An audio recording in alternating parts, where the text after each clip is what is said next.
¿Está Carlos Torres? Carlos, ¿en serio? Un saludo, Carlos Torres, de todos nosotros, con un abrazo grande. Carlito estuvo enfermo, por eso te saludo. La va a presentar la reunión de hoy la doctora Consuelo Pino. Ella es becada de endocrinología de nuestra unidad. Lleva poquitos meses, así que igual uno se pone nervioso en estas presentaciones, así que le damos la más cordial bienvenida, Consuelo, y tranquila, todo va a estar perfecto. Adelante, por favor. Gracias, Doc. Bueno, como mencionó la doctora, vamos a hablar primero un caso clínico en relación a este tema. Tenemos a nuestra paciente que consulta a los 15 años, 11 meses. Ella, su motivo de consulta fue ausencia de menstruación. Dentro de sus antecedentes que se le preguntan dirigidamente, tenemos que tiene un desarrollo puberal con una telarquia a los 9 años, tenía una pubarquia a los 7 años y presentaba dolor axilar desde los 4 años.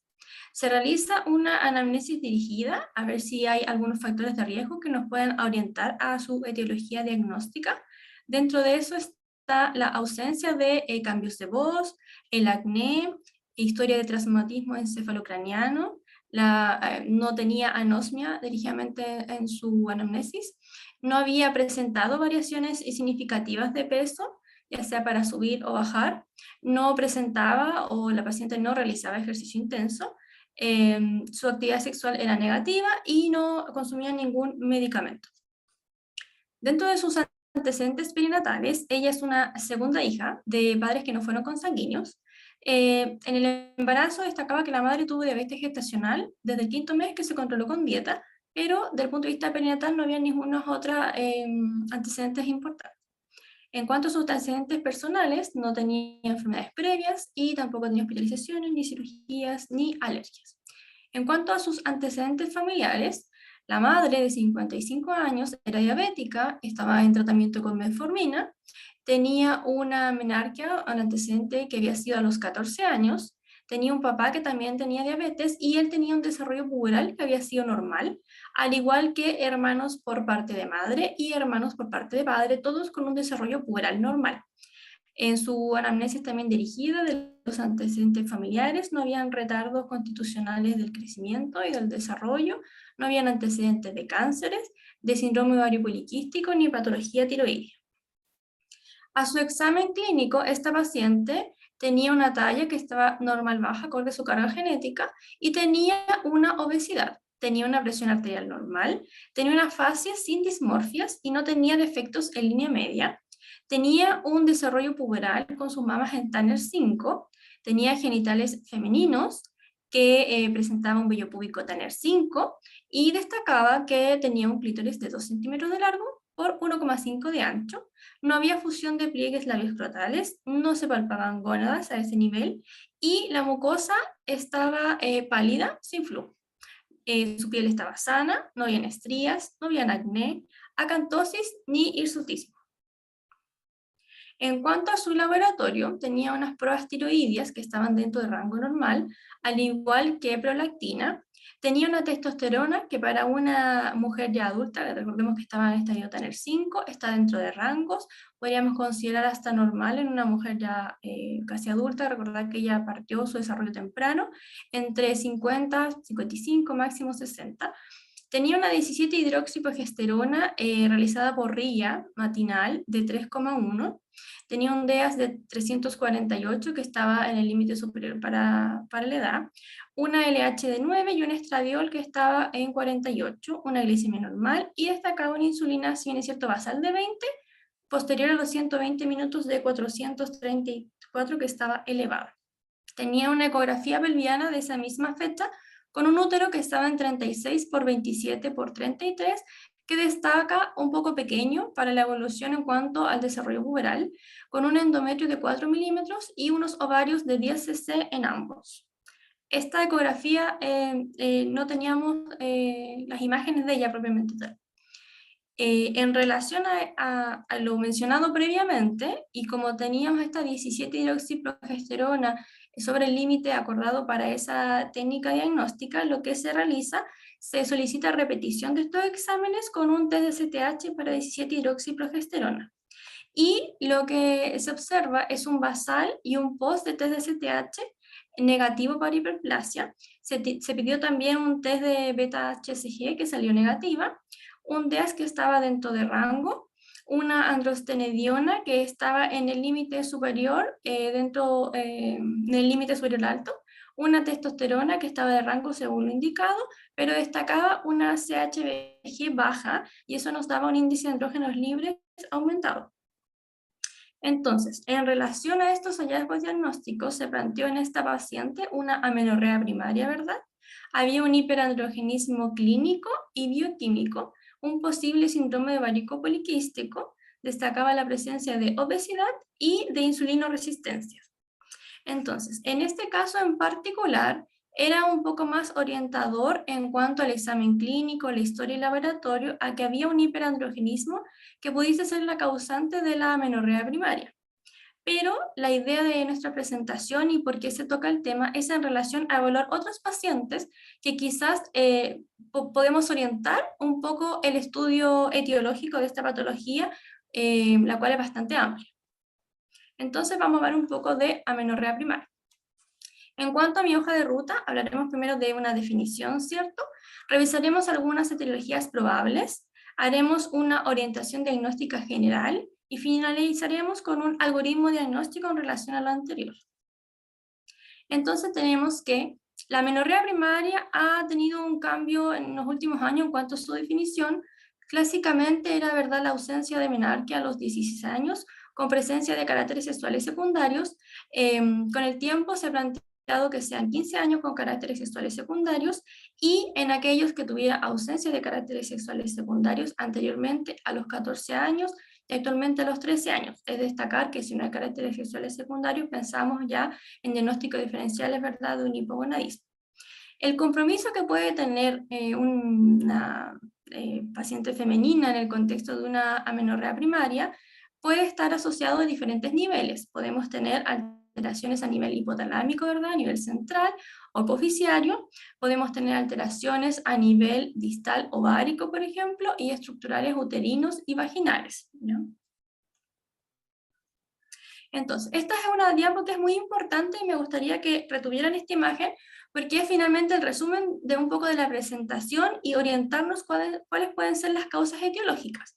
Tenemos que la insuficiencia ovárica primaria es una de las patologías más frecuentes en la edad pediátrica y esta se manifiesta o se caracteriza por la presencia de un hipogonadismo hipergonadotropo, en donde vamos a tener las gonadotrofinas, ¿cierto?, elevadas, perdón, sí, pero ausencia, ¿verdad?, de características de caracteres sexuales propiamente tal secundarios.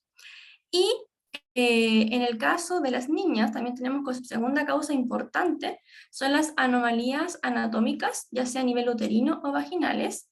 En esta destaca que hay eugonadismo, o sea, existe un desarrollo de caracteres sexuales secundarios presente. Y tenemos también, en el caso de las hipotalámicas hipofisiarias, que son las centrales, un hipogonadismo hipogonadotropo, en donde aquí existe ausencia de caracteres sexuales secundarios, ¿cierto?, con gonadotrofinas disminuidas. Y además existen otras alteraciones endocrinas, siendo las tres primeras las más frecuentes y en la que se aboca principalmente esta presentación. Entonces, vamos a partir con una de las más frecuentes. Hay estudios que destacan una prevalencia que puede ir desde un 30 hasta un 50% según la población estudiada, como insuficiencia ovárica primaria. Dentro de estas las podemos dividir en aquellas que son congénitas y aquellas que son adquiridas. Vamos a detenernos un poco más en aquellas que son congénitas, en donde podemos ver si hay una digenesia gonadal, donde podemos tener aquellas con cariotipo anormal, por ejemplo, un síndrome de Turner, 45X, o puro o en mosaico, o aquellas con un cariotipo normal, como puede ser las digenesias gonadales puras, como el 46XI y el 46XX.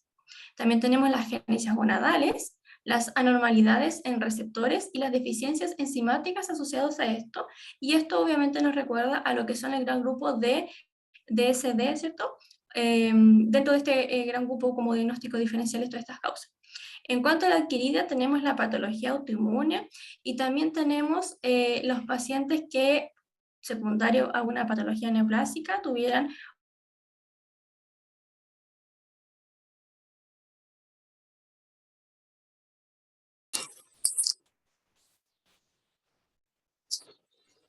una radioterapia o quimioterapia en relación a esto. Es frecuente que se presentan patologías, como por ejemplo, son los síndromes poliglandulares, ¿verdad?, autoinmunes, donde también podemos tener presente la presentación como un hipoparatiroidismo, ¿verdad? Tenemos patología candidiásica, tenemos patología de compromiso tiroideo, patología de compromiso de adrenal, y también tenemos insuficiencia ovárica prematura que se va presentando en diferentes fases a lo largo de la vida. En cuanto al síndrome de Turner, tenemos que tiene una prevalencia en 1 en 2.000 mujeres. Tenemos que en sí el diagnóstico 45X se puede dar entre el 40 y el 50%, pero también tenemos la presencia de mosaico, y su fenotipo cierto característico es esta, acá tenemos su fascia, ¿verdad?, con esta como tosis palpebral, tenemos estas orejas de implantación baja, tenemos esta micrognatia, un paladar cierto que es ojival, tenemos su cuello, que es este cuello ancho, ¿verdad?, y alado, con una implantación baja a nivel del cabello, podemos ver acá su escápula jalada, un tórax que es ancho, ¿verdad?, y con separación importante de las mamilas. Tenemos también en el caso de la paciente, un cúbito valgo. Tenemos también otras alteraciones que podemos ver desde el punto de vista, obviamente, ausencia de el desarrollo puberal, que nos va a dar este hipogonadismo hipergonadotropo entre el 90 y 95%, pero también hay series con desarrollo mamario, que puede ir desde un 5% hasta un 35%, y la presencia de menarquia espontánea puede ser entre un 15 y un 20%, pero obviamente esto está definido por el cariotipo que tiene esta persona, en el caso de estas pacientes, de cuáles van a tener esta presentación. Después tenemos aquellos pacientes que tienen digenesias gonadales puras, que tienen un cariotipo que es 46XI, en donde podemos ver en esta foto la presencia del desarrollo testicular y ovárico, en donde vemos que el pilar fundamental es la presencia, ¿verdad?, de esta región reterminante de la diferenciación sexual, que está dada por SRI en el caso del cromosoma Y, y esto se asocia, ¿verdad?, a la presencia del SOX9, que gatilla sigue esta línea, ¿cierto?, del desarrollo testicular, y bloqueando lo que son la promoción de estos factores que son a nivel ovárico, como el Responding-1 o el WNT4. ¿Ya? Y esto permite, ¿cierto?, la cascada de diferenciación. Entonces, ¿es posible que un paciente que es 46XI pueda tener un fenotipo femenino? Sí, lo es. Cuando esta región determinante de diferenciación sexual no se presenta en sí, y se pueden asociar a mutaciones o delecciones, ¿cierto?, de SOX9, WT1 o SF1. Entonces, estos pacientes, pese a que tienen un cariotipo 46XI, tienen genitales externos que son femeninos, ya que no existe esta cascada, no tienen caracteres sexuales secundarios, y van a tener estas cintillas gonadales, por eso esta digenesia gonadal que se llama, y como en sí no existe esta inhibición por parte de la gónada, ¿cierto?, de la presencia de la AMH, estos pacientes sí van a tener estructuras milerianas y se van a presentar, ¿cierto?, como amenorrea primaria. Es importante diagnosticar este tipo de pacientes, ya que podemos ver que estas cintillas gonadales o estas gónadas, que está digenética, tienen un riesgo en un 30% de neoplasia, ¿ya?, de células de germinales. En cuanto a la digenesia gonadal 46XI, acá tenemos un paciente que tiene este cromosoma, pero lo que sucede, que tiene una frecuencia en 1/8000, podemos ver a un lado, tenemos este cromosoma X, ¿verdad?, donde hay zonas determinantes de ya sea la diferenciación, como mencionamos recién, y la proliferación de estos folículos, y que en su evolución van a ir provocando diferentes fallas a diferentes niveles. Podemos ver acá un cromosoma donde se puede ver alteraciones a nivel del XP11, donde podemos ver alteraciones del desarrollo ovárico, y estos son los que se manifiestan con amenorrea primaria o falla ovárica primaria, y otras alteraciones que pueden estar asociadas a amenorreas secundarias en el tiempo o trastornos de fertilidad. Se han descrito mutaciones en el receptor de FSH, BMP15 Bueno, o NR5A1 en bien. estas alteraciones de digenesias gonadales. Entonces, estas pacientes tienen un fenotipo que es femenino, pero que se presentan con amenorrea primaria, No tienen caracteres sexuales secundarios porque tienen estas cintillas gonadales, que son estas gónadas digenéticas, y tienen estructuras milerianas porque en estos pacientes tienen desarrollo femenino por esta línea que se presentan inicialmente este cuadro que dijimos de evolución del desarrollo gonadal. Ahora, esto puede estar asociado en sí a otros trastornos, como por ejemplo alteraciones de pérdida auditiva, como sensorio-neural, que es el síndrome Perrault, que puede estar asociado o no a ataxia. Después tenemos estos pacientes que tienen síndrome de insensibilidad androgénica, donde es un paciente que es 46XI, donde el más, por así decirlo, que vamos a ver como fenotipo femenino es el completo, ya que existe este espectro que pueden ver en esta presentación. Yo les marqué aquí con rojo, es el CAIS, que es la insensibilidad completa a andrógenos, en donde acá existe una mutación, ¿cierto?, en el gen que codifica este receptor. Entonces acá vamos a tener genitales externos en estas pacientes que son completamente femeninas, con una vagina corta, ¿cierto? O en saco, así por así decirlo. Estos pacientes no, tienen un desarrollo mamario que puede estar presente, que no tiene vello púbico. Esta paciente no tiene restos milerianos porque está presente la MH, y su testis, cuando se presenta con funcionalidad, puede producir testosterona. Entonces acá tenemos que no hay una espermatogénesis, está ausente, pero son fenotipos femeninos. Tenemos también la presencia de déficit de 5-alfa reductasa, en donde también es un paciente 46XI, donde se asigna posiblemente un sexo femenino al nacer, está dentro del espectro de los DSD, y aquí hay una mutación del gen, ¿cierto?, SRD5A2, y lo que se produce es a este nivel donde no hay una conversión de testosterona a dihidrotestosterona, y esta produce, ¿verdad?, la fusión a nivel de pene, de escroto, el desarrollo de próstata. Entonces, al no producirse esto, se produce externamente, ¿verdad?, la asignación de sexo femenino, y en el caso de la pubertad, donde hay la producción de testosterona, se produce una virilización de esta mujer que está asignada como femenino, y aquí no hay desarrollo mamario. Después tenemos la deficiencia de 17-alfa hidroxilasa, 17-bentaliasa, en donde es una hiperplasia renal congénita, donde la CYP17A1 tiene actividad tanto 17-hidroxilasa y 17-bentaliasa. Cuando existe un déficit completo, además de la falla a nivel gonadal, hay una falla a nivel adrenal. Entonces la deficiencia severa de esta se presenta como hipertensión y falla puberal. Entonces tenemos que, ¿cierto?, a nivel de la glándula suprarrenal tenemos la presencia de colesterol, pregnenolona, acá tenemos nuestra deficiencia, ¿verdad?, de hidroxilasa, de 17-hidroxilasa, que no permite la 17-hidroxipregnenolona, y después hacia arriba abajo, ¿verdad?, la presencia de DEA, de andrógenos y de estrógeno. Y por su parte también se dificulta la producción de cortisol, pero esto lo que produce es que, como existe una alteración arriba abajo, por así decirlo, acá abajo, se desvía esta producción, ¿verdad?, a deoxicorticosterona. Entonces la corticosterona, que aumenta su producción, previene las crisis adrenales, no vamos a tener la crisis adrenal clásica. Y además aumenta también la producción de aldosterona, por eso la hipertensión. Entonces tenemos falla puberal asociado a hipertensión. ¿Ya? Estos pacientes tienen restos milerianos y no tienen desarrollo puberal en el caso de las niñas, y en el caso de los varones tienen fenotipo que es de tipo femenino, y no tienen restos milerianos porque existe AMH. Entonces, terminando un poco con este punto de la insuficiencia ovárica primaria, ahora vamos a pasar a otras alteraciones que tienen una gran prevalencia, que son las alteraciones anatómicas, de que son eugonádicas, o sea, estos pacientes tienen desarrollo puberal con genitales externos femeninos, pero existe una alteración, ¿cierto?, en diferentes partes que vamos a revisar ahora. Entonces tenemos las anomalías anatómicas, ¿verdad?, donde existe este himen imperforado, que como pueden ver en la foto, existe acá esta tensión que produce un hematocolpo, que es la producción, efectivamente se produce esta descamación endometrial, pero esta no puede salir.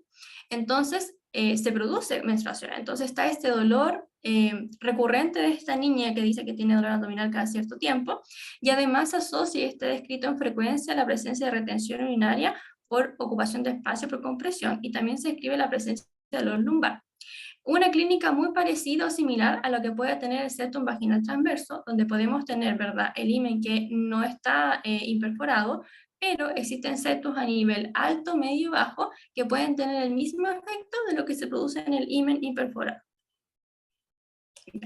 Después tenemos el síndrome de Mayer-Rokitansky-Klauster-Hauser, que es una agenesia mileriana en donde existe la presencia de un cariotipo 46XX que tiene caracteres sexuales secundarios, como ya dijimos, ya que son eugonadismos, y lo que existe acá es una agenesia mileriana en donde podemos ver que no hay presencia de útero, ¿ya? Ni útero ni región vaginal. Entonces se conoce como, en el caso que sea tipo 1, como una aplasia útero-vaginal, y se ha descrito que en total solo esta patología se considera que es el 16% del total de amenorreas primarias que se puedan presentar. Y cuando está aislada, como dije, es el tipo 1 y puede asociarse a otras alteraciones, por ejemplo, malformaciones cardíacas, renales, auditivas y esqueléticas, y esas serían consideradas los tipo 2. Vamos a revisar ahora lo que son las patologías centrales o hipotálamo-hipofisiarias que tienen que ver con hipogonadismo y hipogonadotropía. Entonces, en estas alteraciones hipotalámicas hipofisiarias centrales tenemos una que destaca bastante, que es el retardo constitucional del crecimiento, y acá su importancia en diferenciar, ¿verdad?, con un hipogonadismo hipogonadotrópico congénito, ¿verdad?, o alteración a nivel centrales, ya que el retardo constitucional del crecimiento es una variación del normal. Esto debiera ser un diagnóstico de exclusión, en donde acá destaca la historia familiar, ¿cierto? Retardo constitucional del crecimiento y del desarrollo es más frecuente en el varón, pero también es frecuente en la mujer. En cuanto a las malformaciones congénitas de línea media, pensando en displasia septóptica y holoprosencefalia, es importante evaluar todas las características que pueden estar asociadas desde el punto de vista de examen físico e imagenológico. Tenemos la amenorrea hipotalámica funcional, que es una de las causas más frecuentes. Son asociadas a aquellas estrés, ejercicio y desórdenes alimenticios, donde existe una alteración en la pulsatividad, ¿cierto?, de liberación de GnRH. Tenemos el hipogonadismo hipogonadotropo congénito, el cual puede ser normósmico o anósmico, como el síndrome de Kalman. Tenemos la silla de Turca vacía, la hiperprolactinemia, los tumores, que dentro de esto destacan más frecuente el craniofaringioma, con un 1%.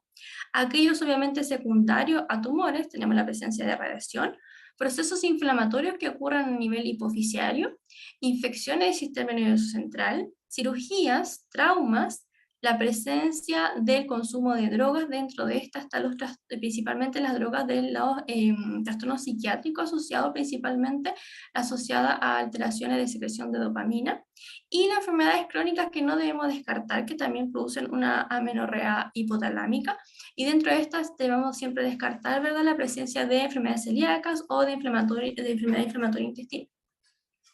Entonces, desde el punto de vista de amenorrea hipotalámica funcional, tenemos, como ya mencioné, una inhibición de la liberación pulsátil de GnRH, que esto va a producir una anovulación crónica y que puede ser en sí manifestación de amenorrea primaria entre el 3 a 5% del total. Entonces, en esta imagen podemos ver, por ejemplo, cómo una paciente, por ejemplo, con anorexia, puede provocar alteración a nivel de leptina, y esto provocar alteración de quispeptina, y alterar la pulsatividad de GnRH. Otra causa, por ejemplo, tenemos acá el estrés, que aumenta la CRH, que también altera la pulsatividad de la GnRH. Y otras causas también que pueden alterar esta pulsatividad, como lo que dijimos recién, alteraciones, por ejemplo, hipotiroidismo, alteraciones adrenales, el exceso de andrógenos. Todo esto puede alterar, ¿verdad?, tanto la prolactina, y esta a su vez altera la pulsatividad, como en sí misma la GnRH altera su pulsatividad en sí mismo para la liberación de FSH y LH. Otro diagnóstico diferencial muy importante que hay que hacer a nivel central es el hipogonadismo hipogonadotropo congénito, en donde, como lo mencioné, tenemos aquel que es normósmico o aquel que es anósmico. Entonces, en su proceso podemos tener, sabemos que existe esta placa olfatoria, ¿verdad?, en donde se producen estas neuronas que empiezan a migrar y se localizan posteriormente a nivel hipotalámico, y se pueden producir alteraciones en todos estos niveles a raíz de la migración, ¿cierto? Con el CAL1 se producen alteraciones a nivel de la secreción de GnRH, se puede producir a nivel de la acción también de la GNRH, ¿ya? Entonces vamos a ver en el caso específico de mujeres, tenemos que a nivel neonatal y fetal no hay un fenotipo característico a diferencia de lo que quizás podemos encontrar en un varón, donde hay cierto un micropene o puede haber la presencia de criptorquidia. Lo que sí podemos evaluar, y es un punto crítico, es la presencia, ¿cierto?, de este pic que se produce de esta mini pubertad, que parte de la semana, que tiene un pic entre el mes y los 3 meses va a tener este pic principalmente, en donde acá podemos evaluar, ¿cierto?, en ambos, tanto varones como mujeres, podemos evaluar la presencia de gonadotrofinas y serviría mucho para la orientación diagnóstica. También, obviamente, como antecedente, ver la presencia de hipoglicemias o ictericia también en el periodo perinatal como diagnósticos diferenciales.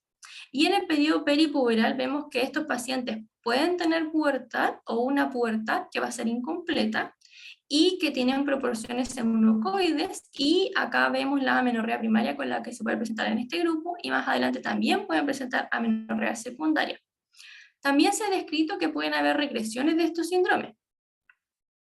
En cuanto a qué características podemos fijarnos en estos pacientes, tenemos pacientes, podemos observar pacientes que tienen anosmia y hiposmia. Este es un grupo de comparación entre todos los hipogonadismo hipogonatropo congénito versus síndrome de Kallmann. Entonces tenemos que la presencia de anosmia, ¿verdad?, es obviamente 100% los Kallmann. La presencia de movimientos en espejo, que son las sincinesias, en donde vamos a tener movimientos que son de tipo involuntario en relación a movimientos voluntarios de la otra extremidad. Tenemos agenesias renales, tenemos desórdenes de los movimientos oculares, tenemos alteraciones auditivas, paladar, ¿cierto?, o fisura de paladar, hendido, agenesia dental, y también podemos tener alteraciones, ¿verdad?, de sindactilias, poliactilias y escoliosis.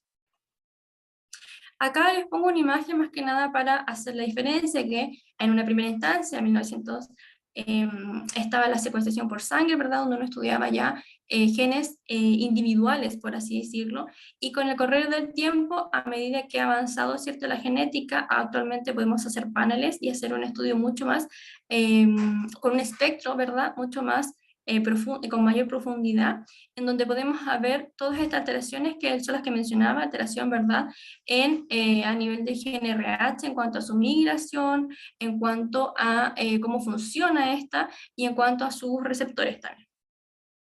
Entonces, como ya revisamos, ya vimos la insuficiencia ovárica primaria, las anormalidades anatómicas, las hipotalámicas y centrales, y ahora nos quedan otras alteraciones desde el punto de vista endocrinológico.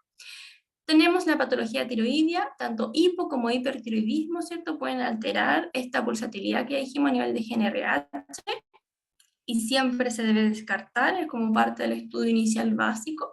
Tenemos patologías adrenales como la hiperplasia congénita adrenal no clásica, también tenemos la insuficiencia adrenal, ¿verdad?, el síndrome de Cushing, tumores secretorios de andrógeno y a nivel que pueden ser adrenal u ovárico, y una diabetes pero con un mal control metabólico. En cuanto al hiperandrogenismo, podemos tener, ¿cierto?, esta hiperplasia congénita adrenal no clásica, donde existe la deficiencia de la 21-hidroxilasa, que la causa sería una amenorrea asociada, ¿cierto?, a este hiperandrogenismo, y que se puede presentar en este grupo de pacientes en un 9%. No es lo más frecuente que partan con primaria, pero sí se pueden presentar en ellos. Y donde vamos a tener, ¿verdad?, una hidroxi basal elevada, que se solicita un TDCTH para comprobar si está alterado o no. Y también tenemos el síndrome de ovárico poliquístico, que su diagnóstico en adolescentes es un poco diferente a lo que es en adulta, ya que se solicita o piden criterios que son hiperandrogenismo clínico de laboratorio, la presencia de oligomenorrea o amenorrea, ¿cierto?, o alteraciones menstruales que llegan a anovulación, que es un poco debatible, ya que al principio los primeros ciclos en cuanto a las adolescentes pueden ser anovulatorios, y la presencia de estos quistes, ¿cierto?, o alteraciones tipo ovario poliquístico no es criterio diagnóstico en adolescentes, y que sí, dentro de su fisiopatología se asocia a obesidad y a insulinoresistencia. Entonces, acá tenemos, ¿cierto?, nuestro estudio, que ya dijimos las cosas más destacables que vamos a preguntar en relación a la etiología, ¿verdad? Tenemos nuestro examen físico, nuestro laboratorio y nuestro estudio bioquímico, que puede ser inicial o avanzado, y nuestra imagenología para partir. Entonces, en cuanto a la historia clínica, tengo que fijarme, ¿cierto? ¿Verdad? En los antecedentes perinatales que mencionamos, por ejemplo, ictericia, hipoglicemia, alteración de genital externo, pensando en todos los trastornos de DSD, ¿verdad? Y alteraciones a nivel central que vimos previamente. Antecedentes personales de anosmia, galactorrea, cómo está su desarrollo puberal, cómo están las mamas, el vello púbico, ¿verdad? El olor axilar, la presencia de traumas a nivel central, de cirugías, la presencia, o si tuvo por ejemplo, una neoplasia, la presencia de quimioterapia, radioterapia, infección del sistema nervioso central, si tienen alguna patología crónica, por ejemplo, bajo de peso, como ya dijimos, enfermedad celíaca, enfermedad inflamatoria intestinal, la presencia de fármacos, específicamente los de la índole psiquiátrico, estrés graves que hubieran en su familia, y la presencia de ejercicio intenso, que esto es muy frecuente en la deportista, principalmente de alto rendimiento, y los trastornos de la conducta alimentaria, ¿cierto? Como la anorexia. Los antecedentes familiares son importantes destacar, dentro de todos ellos, el desarrollo puberal. En cuanto, ¿cierto?, a su examen físico, de gran relevancia, todos los detalles en cuanto a malformaciones, ¿cierto?, de línea media, en cuanto a sus dismorfias, la evaluación antropométrica, ya sea si tenemos una paciente con trastorno de conducta alimentaria, con un peso disminuido, un peso aumentado, la presencia de acantosis, pensando en diagnóstico clínico de insulinoresistencia, los signos de hiperandrogenismo, ¿verdad?, como hirsutismo, acné, alopecia, puede haber la presencia de clitoromegalia también. ¿Cómo está ese desarrollo puberal? ¿Está presente, no está presente, está incompleto? Siempre evaluar, ¿cierto?, dentro del examen genital, la presencia de himen que no esté como lo que vimos recién, que esté perforado, ¿verdad? Y la presencia de otras alteraciones como estrías, alteraciones cutáneas y hipertensión arterial. Siempre toman la presión. Entonces acá tenemos, ¿cierto?, nuestro estudio que se sugiere como básico. Siempre lo más importante, obviamente, es descartar con toda la historia, la clínica, el examen físico, descartar patologías que tengan que ver desde el punto de vista de enfermedades crónicas. Es por eso que es importante solicitar un hemograma, una VHS, una creatinina, un perfil bioquímico, electrolitos plasmáticos, un perfil hepático y una beta-HCG, obviamente, para descartar embarazo. Una vez que nosotros descartamos esas patologías, dentro del estudio está ya un estudio más endocrinológico específico hormonal, ¿cierto? Con la evaluación de LH, FSH, estradiol, siempre tiroides y prolactina. Y si sospechamos que tenemos una paciente con hiperandrogenismo clínico, como vimos previamente, solicitar, ¿cierto?, SHBG, DEAS y 17-hidroxiprogesterona, y dentro de la evaluación a posterior, una ecografía ginecológica. Entonces, en relación al anterior, se plantea este algoritmo, ¿cierto? Ahí coloqué con rojo, primero descartar las enfermedades crónicas, una vez que o patologías, por ejemplo, una deportista de alto rendimiento, por ejemplo, o aquella paciente con trastorno de conducta alimentaria, o fármacos, ¿cierto? Descartar otras causas antes de iniciar el algoritmo completo. Entonces tenemos una orientación clínica, examen físico, en nuestro laboratorio, ¿cierto?, que ya mencionamos, LH, FSH, estradiol, prolactina, tiroides y la beta-HCG. Y tenemos que preguntarnos, ¿nuestra paciente tiene caracteres sexuales secundarios o no los tiene? Si es que no los tuviera, estamos en presencia de un hipogonadismo, y ahí es importante interpretar y evaluar la LH y FSH, donde si estas, como aparece acá en este costado, están disminuidas, uno pensaría, ¿verdad?, que es un hipogonadismo hipogonadotropo, en donde acá, ¿verdad?, está lo que habíamos conversado como hipogonadismo hipogonadotropo congénito como diagnóstico diferencial, principalmente con los retardos constitucionales de crecimiento y las amenorreas hipotalámicas funcionales. Si nuestro paciente tiene LH y FSH elevada, estamos ante un hipogonadismo hipergonadotropo, en donde acá tenemos que descartar patologías, ¿cierto?, ovárica, y es necesario solicitar un cariograma. Este cariograma nos puede mostrar, por ejemplo, un síndrome de Turner, o puede mostrar digenesias gonadales donde existe un cariograma que es normal, 46XX. Por otro lado, si esta paciente tiene caracteres sexuales secundarios, hay que evaluar su ecografía, una ecografía ginecológica, ¿verdad?, para evaluar la presencia de útero o restos milerianos. Si esta ecografía presenta, ¿verdad?, este útero, este ovario, estos restos milerianos, concluimos que puede ser una alteración o obstrucción del flujo, o puede ser otra de las alteraciones que mencionamos previamente. Si esta paciente tiene ausencia o anormalidad, ¿verdad?, en el desarrollo del útero y a nivel vaginal de restos milerianos, solicitamos, ¿verdad?, un cariograma y una testosterona. Si este cariograma y esta testosterona nos dan un cariograma XX con una testosterona dentro del rasgo femenino, podemos asociar a que esta condición es una agenesia mileriana.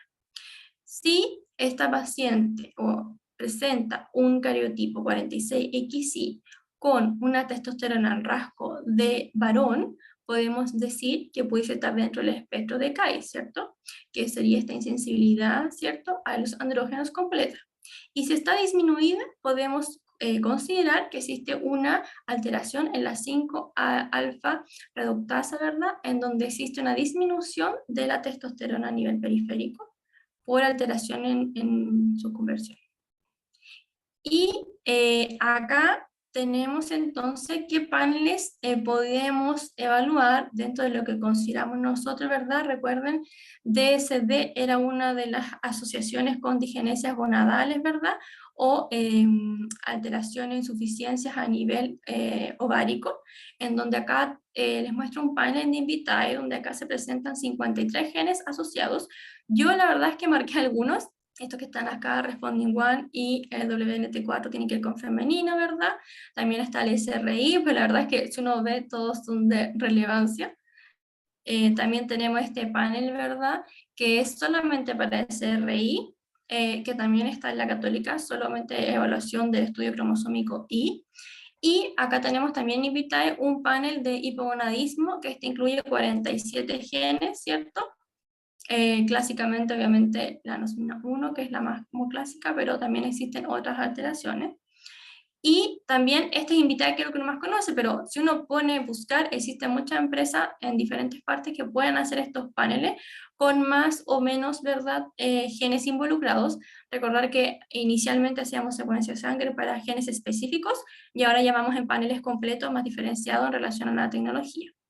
Este es otro laboratorio también que hace 32 genes de lo mismo, de hipogonadismo. Y acá les dejé, ¿verdad?, uno también de Invitae que tiene que ver con la asociación con aire, ¿cierto? Que es lo que yo les mencionaba, que existía una alteración a nivel de un síndrome poliglandular, ¿verdad?, autoinmune con asociación, ¿cierto?, de candidiasis y alteraciones de hipoparatiroidismo, con falla ovárica, hipotiroidismo, y depende del tipo, hay varios tipos, puede asociarse también con diabetes.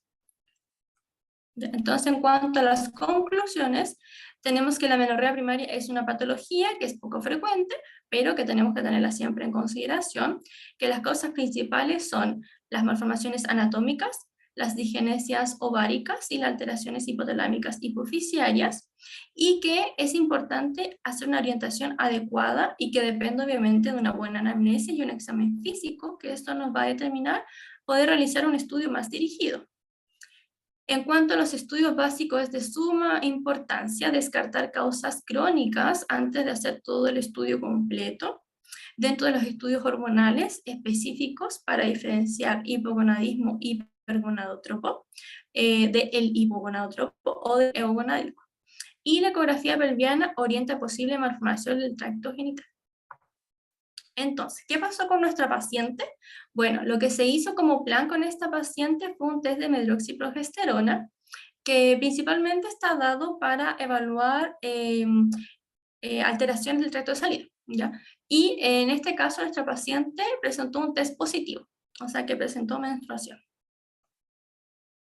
Eso. No sé si hay dudas, consultas. Muy bien, Consuelo. ¿Puedes después dejar de compartir, por favor, para vernos? Ah, perdón.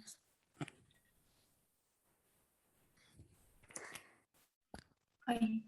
Buenos días, mi nombre es María Bernarda Esteves. Estoy interviniendo desde Ecuador. Y bueno, sí es importante, bueno, cuando en las jovencitas aparecen ciertas patologías que resulta que su signo principal es amenorrea. Claro, entonces el ginecólogo o el pediatra tiene que estar pendiente de a qué edad ya debería estar comenzando esta paciente a presentar pubertad espontánea. Pero hay un pequeño detalle psicológico acerca de la adolescente y es que ella no está acostumbrada a su propio cuerpo y, por ejemplo, se puede incomodar o se puede avergonzar, por ejemplo, de una exploración de vulva, de canal vaginal. Entonces, o sea, ¿cómo se les puede eh, tratar para que como que se sientan más cómodas y pueda realizarse esta exploración para detectar, por ejemplo, malformaciones externas que no dejan salida del flujo menstrual o algo así?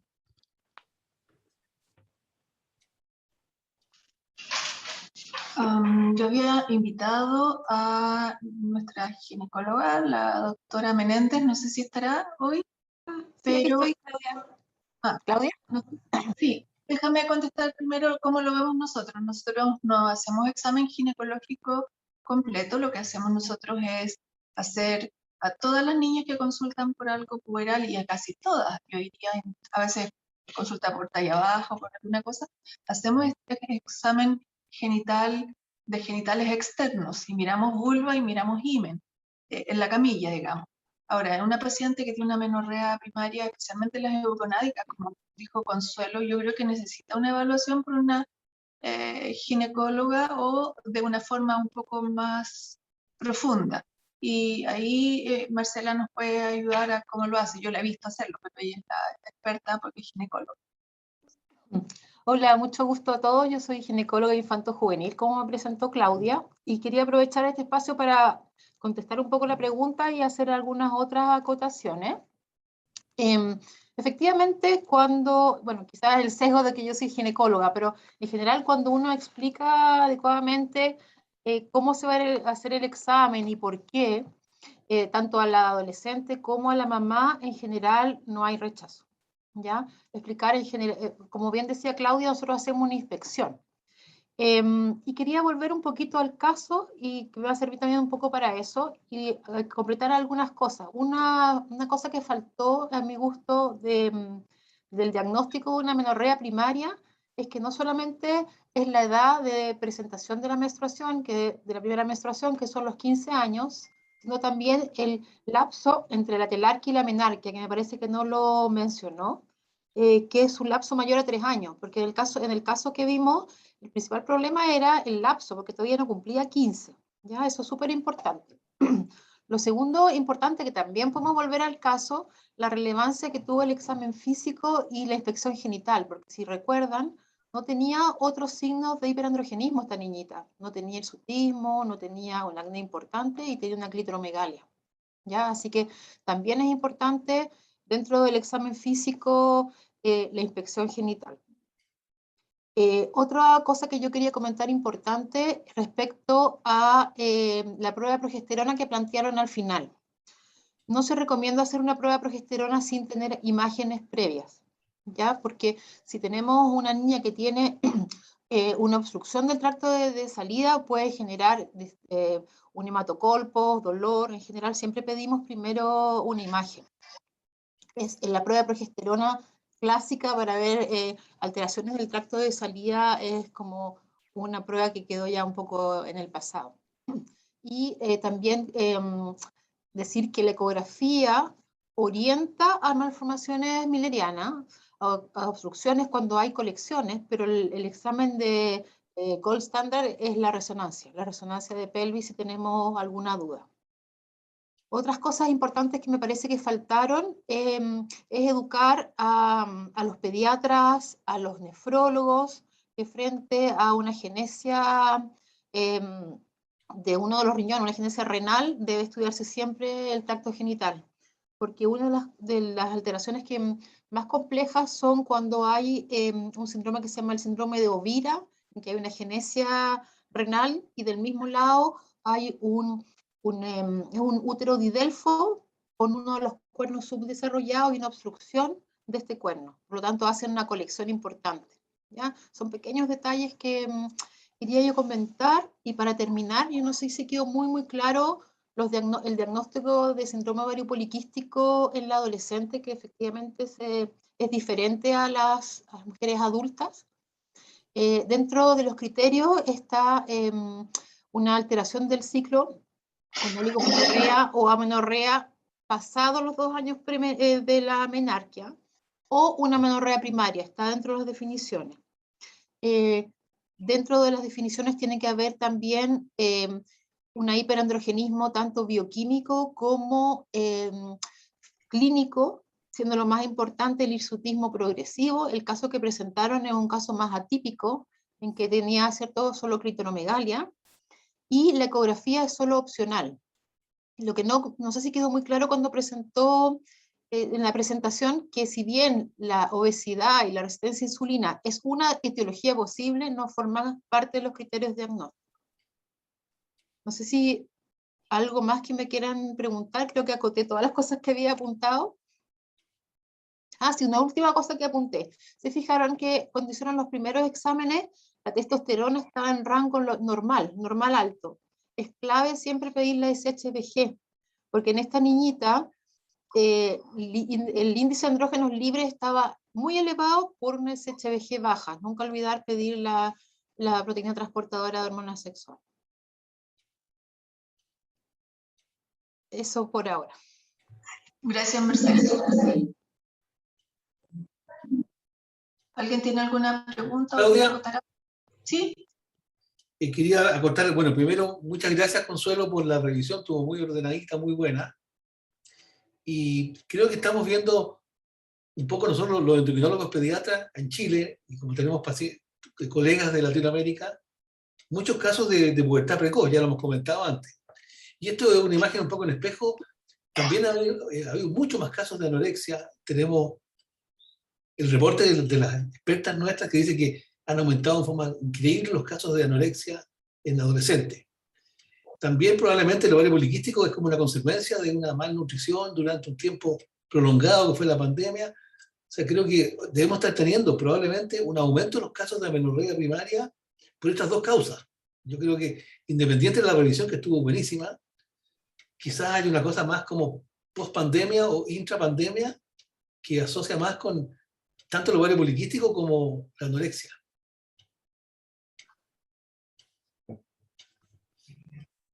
Sí, es probable que la pandemia, doctor, nos cambie todas las prevalencias de las cosas.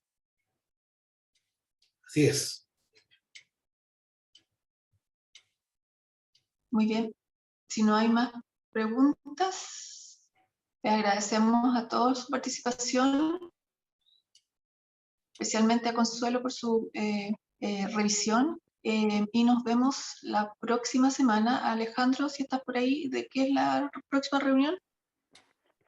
La próxima semana la reunión es de ampliando el fenotipo del síndrome de Chart. ¿Verdad? Ya. Así Saludos a todos, que pasen un feliz fin de semana, que les vaya muy bien. Chao. Chao. Chao.